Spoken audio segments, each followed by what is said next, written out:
श्री स्वामी समर्थ. पंचांगणातील 3.5 मुहूर्तापैकी एक तिथी म्हणजे अक्षय तृतीया. हा हिंदूंसाठी खूप पवित्र असा दिवस आहे. अक्षय तृतीया हिंदू दिनदर्शिकेतील वैशाख महिन्यातील शुक्ल पक्षाच्या 3ऱ्या दिवशी साजरा केला जातो. शुक्ल पक्ष म्हणजे अमावस्येनंतरचे 15 दिवस ज्यामध्ये चंद्र उगवतो. अक्षय तृतीया फक्त शुक्ल पक्षात येते. याला अखाजी तीज असेही म्हणतात. अक्षय तृतीयेचा अर्थ म्हणजे अक्षय म्हणजे जे कधीही संपत नाही. म्हणूनच असे म्हटले जाते की अक्षय तृतीया ही अशी तारीख आहे या तिथीच्या दिवशी जी दिवशी सौभाग्य आणि शुभ फळे कधीही कमी होत नाही. या दिवशी केलेले काम माणसाच्या जीवनात कधीही न संपणारे शुभ परिणाम प्रदान करते. म्हणूनच असे म्हटले जाते की या दिवशी व्यक्ती जे काही पुण्यकर्म आणि दान करतो त्याला भरपूर शुभ फळे मिळतात आणि शुभ परिणामांचा प्रभाव कधीही संपत नाही. हा दिवस स्वयंपाकघर आणि अन्नाची देवी आई अन्नपूर्णा यांचा वाढदिवस देखील मानला जातो. अक्षय तृतीयेच्या दिवशी अन्नपूर्णा देवीची पूजा केली जाते आणि भांडार भरवलेले साहित्य देवीला अर्पण केले जाते, आशीर्वाद मागितला जातो. अन्नपूर्णाची पूजा केल्याने स्वयंपाकघर आणि जेवणाची चव वाढते. अक्षय तृतीयेच्या दिवशीच महर्षी वेदव्यास यांनी महाभारत लिहायला सुरुवात केली. या दिवशी महाभारतातील युधिष्ठिरला अक्षय पात्र मिळाले. अक्षय पात्राची आख्यायिका अशी होती की त्यातील जेवण कधीच संपत नव्हते. याद्वारे युधिष्ठिर आपल्या राज्यातील गरीब आणि भुकेले लोकांना अन्न देऊन मदत करत असे. अक्षय तृतीया मुहूर्त म्हणजे काय की त्या दिवशी आपल्याला वेगवेगळी अशी शुभ वेळेस काढण्याची गरज पडत नाही. संपूर्ण दिवस शुभ असतो आणि त्यामुळेच आपल्याला जर काही खरेदी करायची असेल किंवा काही शुभ कार्य करायचं असेल, लग्न कार्य करायचं असेल तर ते आपण या दिवशी कोणत्याही वेळेत करू शकतो. आणि अक्षय तृतीया हा 3.5 मुहूर्तापैकी मधला संपूर्ण एक असा मुहूर्त आहे. अक्षय तृतीयेचा दिवस संपत्तीची देवी माता लक्ष्मीचा दिवस आहे. हे अक्षय तृतीयेच्या दिवशी भगवान विष्णूंची पूजा केली जाते आणि या दिवशी आपण जर काही वस्तू खरेदी केल्या किंवा मग काही गोष्टींमध्ये आपली इन्व्हेस्टमेंट केली तर ती वस्तू असेल किंवा ती वस्तूची जी काही किंमत असेल त्यामध्ये कधीही क्षय होत नाही. कधीही आपल्याकडनं ती संपत नाही. तिचा क्षय हा कधीच होत नाही. अक्षय पटीने वाढत राहते किंवा जी वस्तू आपण कधी थोड्या प्रमाणात होईना अक्षय तृतीयेच्या दिवशी खरेदी केली तर तिच्यामध्ये दिवसेंदिवस कित्येक पटीने वाढ होत असते. त्याचबरोबर दान करण्याला सुद्धा अतिशय महत्त्व आहे आणि या गोष्टी आपण या दिवशी केल्या तर आपल्याला त्याचा उत्तम फळ सुद्धा मिळत असते. अक्षय तृतीयेचा दिवस प्रत्येकाच्या आयुष्यामध्ये सौभाग्य वाढवण्याचं काम करतो. तिला अक्षय तृतीया असं म्हटलं जातं किंवा अक्षय तृतीया त्या दिवशी साजरी केली जाते. यंदा बुधवार 30 एप्रिल 2025 रोजी हा दिवस आपल्याला साजरा करायचा आहे. या दिवशी लग्न, गृहप्रवेश, नवीन व्यवसाय सुरू करण्यासाठी किंवा कोणत्याही नवीन कामासाठी अत्यंत लाभदायी असा मानला जातो. पारंपरिकरित्या हा दिवस खूपच शुभ ओळखला जातो. या दिवशी सोने किंवा चांदी खरेदी करण्याची प्रथा आहे. परंतु जर आपल्याला ते परवडत नसेल तर काळजी करू नका.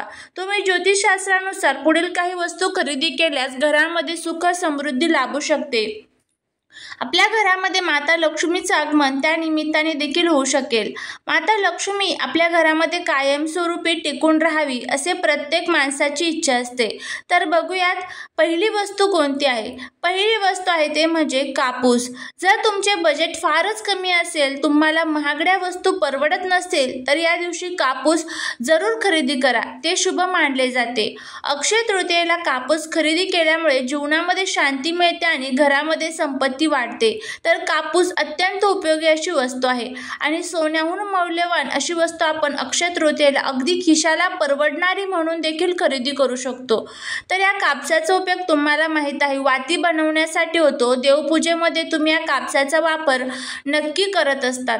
पूजेमध्ये इतर काही साहित्य सुद्धा तुम्ही या दिवशी खरेदी करू शकता. पण कापसाला अनन्यसाधारण महत्त्व या दिवशी आहे. त्यानंतरची दुसरी वस्तू आपण यामध्ये पदार्थ म्हणू शकतो ते आहे त्याला मीठ म्हणतात. जे सेंद्रिय मीठ असतं किंवा खडे मीठ असतं ह्या दिवशी तुम्ही नक्कीच खरेदी करू शकता. उपवासाच्या पदार्थांमध्ये हे मीठ वाढतं आणि त्याचबरोबर रोजच्या जेवणाची चव सुद्धा या मिठाने वाढत असते. आपल्याला पांढऱ्या मिठापेक्षा देखील थोडंसं वेगळं जे गुलाबी रंगाचं मीठ असतं तर ते तुम्हाला खरेदी करायचं आहे ज्याला सेंद्रिय मीठ म्हणतात. अक्षय तृतीयेच्या दिवशी हे मीठ खरेदी केल्यामुळे तुमच्या घरामध्ये सदैव माता माता लक्ष्मी प्रसन्न राहील. मिठाची उत्पत्ती ही समुद्र मंथनाच्या मधून झालेली होती आणि त्यामुळेच मिठाला अनन्यसाधारण महत्त्व दिलं जातं. मिठामध्ये साक्षात माता लक्ष्मी निवास करत असतात. मीठ खरेदी केल्यामुळे घरामध्ये कधीच पैशांच्या अडचणी येत नाही. तुम्ही हे खरेदी केलं तरी तुम्हाला याचे खूप चांगले परिणाम जे आहेत ते बघायला मिळतील. ते खरेदी केल्यानंतर तुम्ही ते एखाद्या मातीच्या भांड्यात म्हणा किंवा काचेच्या भांड्यामध्ये तुम्हाला ते ठेवायचं आहे, त्याची पूजा करायची आहे आणि नंतर ते तुम्ही स्वयंपाकघरामध्ये वापरू शकता. बरेच जण मिठाचा दिवा सुद्धा या दिवशी पूजेमध्ये लावतात, तर तुम्हाला तो लावायचा असेल तोही तुम्ही लावू शकतात. मी तुम्हाला नंतर पाण्यामध्ये हे जे मीठ आहे तर ते तुम्हाला सोडून द्यायचं आहे. अशा प्रकारे तुमचे एक दीपदान सुद्धा होईल आणि मिठाचं दीपदान केल्यामुळे घरामधील वाईट शक्ती ज्या आहेत तर त्या नष्ट होत असतात आणि त्याचबरोबर घरामध्ये पैशांच्या कधीच अडचणी ज्या आहेत तर त्या येत नाही. मिठाच्या दिव्यामध्ये नैसर्गिकरित्या हे मीठ तयार केलेलं असतं आणि ते भूगर्भामधून तयार झालेलं असतं. त्यामुळेच त्यामध्ये जे काही पंचतत्व असतात तर ते तयार असतात. मीठ हे खारटपणा, रक्तदाब नियंत्रण ठेवण्यासाठी खूप महत्त्वाचं असतं. त्यामुळे तुम्ही या दिवशी मिठाची खरेदी नक्कीच करू शकता. त्यानंतर पुढची वस्तू आहे ते म्हणजे आपल्याला या दिवशी माता लक्ष्मी आणि भगवान विष्णूंचा जो एकत्रित फोटो असतो त्याची खरेदी करायची आहे. या दिवशी चुकूनही माता लक्ष्मीची आणि भगवान विष्णूंची सेपरेट पूजा करू नये आणि एकत्रित असणारा माता लक्ष्मी आणि भगवान विष्णूंचा फोटो हा आपल्या घरामध्ये नेहमी असावा. त्यामुळे त्याची खरेदी तुम्ही करू शकता. अगदी तुम्ही अगोदर जरी हा फोटो घरामध्ये आणला आणि अक्षय तृतीयेच्या दिवशी तुम्ही त्याची खरेदी केली तरीही चालेल. तुम्ही नक्कीच हा फोटो आपल्या घरामध्ये, मूर्ती असेल, फोटो असेल, खरेदी करा.